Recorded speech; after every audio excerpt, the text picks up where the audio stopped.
Bahlil mengatakan bahwa memang kita sudah mendapatkan sumber BBM baru, tidak hanya dari Timur Tengah. Intinya dia sudah mengantongi lah seperti itu. Tapi pertanyaannya, contoh salah satunya kan Amerika. Apakah spek minyaknya mereka cocok dengan yang dibutuhkan oleh Pertamina? Dalam hal ini kayak Pertalite kan harus di blending kan, Pak? Saya rasa hal-hal seperti itu pasti sudah dipertimbangkan ya. Itu kan satu hal yang sangat basic. Dan saya tidak dalam posisi untuk menjawab itu karena saya tidak menguasai isu-isu teknis tentang perminyakannya.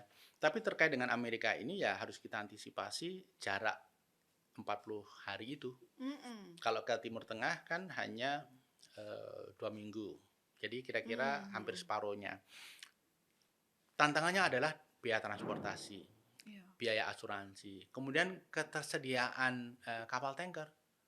Karena semakin lama perjalanan itu diperlukan lebih banyak kapal tanker kan. Apakah available gitu. Saya rasa Nigeria, Angola itu juga satu opsi, dan menurut saya opsi yang paling dekat sebenarnya Rusia. Karena kita tidak mempunyai kilang, mekanisme belinya sebenarnya bisa saja dilewatkan India. India membeli crude dari Rusia yang memang dedicated untuk Indonesia, dan kita membeli yang sudah refined. Gitu. Amerika nggak apa-apa, Pak? Nggak apa-apa. Nggak, maksudnya kayak kita beli dari Rusia, Amerika nggak masalah. Tidak keberatan. Nggak masalah. Sejauh ini masih berjalan ya izinnya itu ya, izin tidak. Karena kalau Rusia diembargo, Iran diembargo, harga minyak makin tinggi, perusahaan minyak Amerika pesta pora, tapi rakyatnya menderita. Ini kalau harga minyak tidak segera turun, demo anti-Trump itu bukan lagi 8 juta, bisa berlipat gitu. Karena ada tendensi harga minyak akan terus naik di Amerika. Jadi sejauh ini si Trump itu, kalau kita kembali lagi ke isu globalnya, Pak, di akarnya begitu, yang membuat Trump tidak begitu nekat melakukan tindakan A atau B begitu, itu banyak karena tekanan dari rakyat dia sendiri. Iya, apalagi November nanti ada pemilu selah. Sepertiga Senat dan sepertiga Kongres itu akan dipilih. Di sana kan sepertiga gitu ya. Dan Trump sangat khawatir ketika nanti dominasi Republikan di Senat maupun Kongres itu hilang. Kalau kemudian dikuasai oleh Demokrat, makin sulit bagi Trump untuk mengambil keputusan. Sekarang ini di 2 chamber itu kan dikuasai oleh Republikan. Itu pun banyak Republikan yang menolak kebijakan Trump karena melanggar konstitusi. Apalagi ketika Demokrat yang dominan. Nah, survei di Florida, negara yang merupakan basis konservatif, basisnya Republikan, itu Republikan kalah dibanding Demokrat. Nah, dikhawatirkan kalau Florida saja begitu, bagaimana dengan negara-negara yang sifatnya swing state, makin berat lagi. Dan ini yang paling dikhawatirkan oleh Trump. Kalau Kongres kemudian Senat didominasi Demokrat, upaya impeachment itu menjadi makin dinamis. Sekarang ini karena Republikan masih dominan ya, itu pun narasi untuk melakukan impeachment cukup kencang. Tapi Pak, dari fakta-fakta, maksudnya dari percakapan kita ini, kesimpulan Pak Wija, apakah perang masih akan, ini kan saling menahan diri kan, si Iran masih memegang choke point Hormuz, kemudian si Amerika juga masih bersikeras dengan tuntutan yang kemarin 15 perdamaian dia berikan kepada Iran menolak, dia berikan lagi 5 proposal, itu pun ditolak sama Amerika Serikat, jadi tidak menemukan titik temu. Situasi ketegangan ini, apakah akan berlangsung cukup lama dengan kebijakan politik yang mereka ambil, karena ini sangat berdampak kepada kita kan Pak. Apa yang perkembangan yang terjadi di antara ketiga negara ini akan berdampak ke Indonesia juga? Ya, tentunya Trump tidak peduli dengan kita. Trump peduli dengan situasi dalam negerinya. Jadi demo-demo, kemudian pemilu selah, di mana potensi Demokrat menang itu tinggi. Itu yang menjadi concern utama Amerika Serikat. Sehingga bagi Trump, saya menganalisis dia ingin solusi cepat.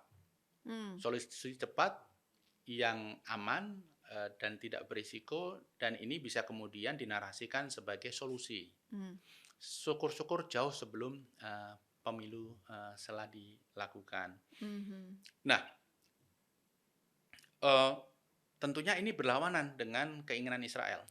Bagi Israel, ini adalah make or break. Dulu mereka bisa hidup tenang karena ada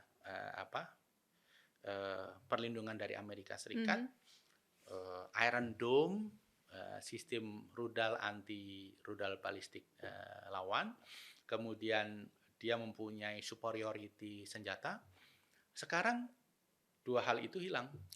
Terbukti senjata-senjata Iran sudah bisa menyasar dengan teknologi yang relatif baru, tidak bisa diantisipasi.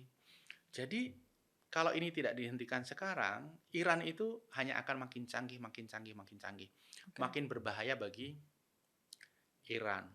Dan saya juga membaca dukungan negara-negara Arab ke Israel, mereka itu lebih pro Israel daripada Iran. Dukungan ke Israel itu akan memudar. Kenapa? Mereka merasa tidak mendapatkan proteksi lagi dari Amerika. Karena superiority senjatanya sudah memudar. Nah, yang sangat khawatir sebenarnya negara-negara seperti Qatar, seperti Uni Emirat. Karena yang mereka jual adalah investasi di tempat-tempat yang aman. Sehingga kan kota-kota di sana flourishing gitu. Korporasi di sana juga bertumbuh luar biasa, investasi di sana luar biasa. Karena ada jaminan keamanan dari Amerika Serikat. Nah, jaminan keamanan itu sekarang hilang. Jadi mau tidak mau mereka itu harus bermain dua kaki. Qatar, Uni Emirat ini, Bahrain juga. Ya mereka harus lebih mendekat ke Iran, dan pada saat yang bersamaan dia menjaga perasaan, pandangan Amerika terhadap negara-negara ini. Itu saya rasa yang terjadi. Yang posisinya paling sulit sebenarnya Israel. Ya. Tapi simpulannya Pak, apa yang harus dilakukan pemerintah jika perang berlangsung dalam jangka pendek ataupun jangka panjang? Jadi saya mengusulkan apapun dan berapa lama perang ini terjadi, ini momentum bagi kita untuk sadar. Yang pertama, langkah jangka pendeknya adalah diversifikasi sumber minyak dan LPG. Selama ini sekitar 60%, 55% minyak dan LPG kita itu dari Timur Tengah. Kita harus diversifikasi. Kemudian yang kedua, kita harus mempunyai strategic reserve. Kita itu punya 20 hari dan itu kan komersial, cadangan komersialnya Pertamina. Kita harus punya strategic reserve. Standarnya kan 90 hari. Nggak perlu 90 hari lah. 60 hari misalnya. Kalau 90 hari pun mampu nggak kita? Saya rasa mampu. Diperlukan biaya kira-kira 330 triliun. Untuk mempunyai cadangan strategik itu termasuk membangun storage-nya. Kita mampu, MBG 335 saja mampu setiap tahun ya. Kalau kita memotong MBG sepertiga, selama 3 tahun kita sudah bisa membangun reserve itu. Kemudian yang tidak kalah penting adalah yang ketiga, membangun public transport yang reliable dan memadai. Di Asia Tenggara, kita itu negara yang public transportnya itu paling kecil. Proporsi pemanfaatannya oleh masyarakat. Masyarakat masih didominasi oleh bepergian dengan kendaraan pribadi. Ini harus dibangun. Dan syukur-syukur public transport ini EV, electric vehicle. Sehingga sumber bahan bakarnya sudah public transport yang lebih efisien per penumpangnya. Kemudian EV yang bisa menggunakan renewable energy atau batu bara yang kita tidak perlu import. Seringkali pertanyaannya, ini kan public transport itu dikelola oleh kota. Mana mungkin kota seperti Tulungagung, Kebumen itu mampu invest EV. Kalau mereka beli bis hanya 10, kemudian membangun infrastruktur hanya terbatas, harganya pasti mahal. Inilah momentum di mana pemerintah pusat harus mengkoordinasi seluruh daerah. Beli jangan hanya 10, tapi kalau dikumpulkan kan bisa 30.000 tuh, 40.000. Infrastrukturnya juga banyak. Kalau demand-nya seperti itu, kita tidak perlu import. mereka yang akan invest production facility, bis EV, fasilitas EV, infrastruktur EV di Indonesia. Oke.